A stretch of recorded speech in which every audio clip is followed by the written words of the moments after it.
O vírus estava circulando desde novembro, se estima que desde novembro ele estava circulando. Então já tinha milhões de pessoas, milhões de pessoas contaminadas. E aí começam a aparecer os casos sintomáticos.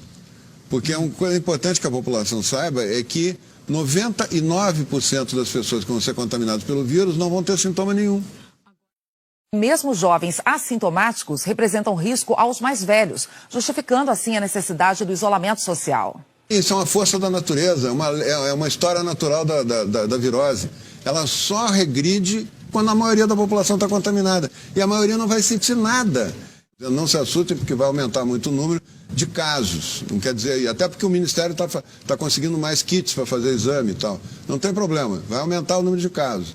Quando chegar no ápice, na terceira semana de abril, começa a cair, porque a maioria da população já está imunizada. E aí, essa é a história natural de todas as epidemias virais.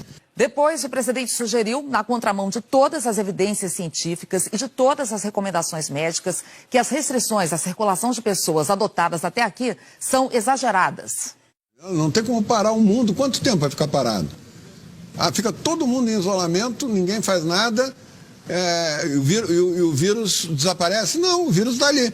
Está sendo instilado um medo na população que dificulta, inclusive, a ação. E cria esse tipo de... Cada governador, cada gestor público quer fazer uma coisa mais radical que o outro, é um efeito manada, para poder dizer que está fazendo alguma coisa para a população. E não está adiantando fechar a escola, não adianta, não diminui os casos.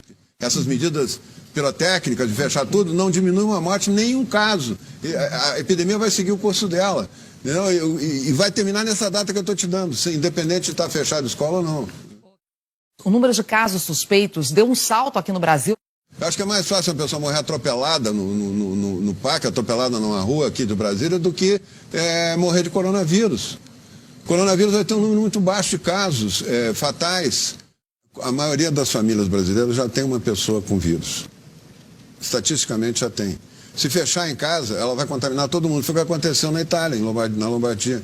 Eles começaram a fazer a quarentena, triplicou o número de casos.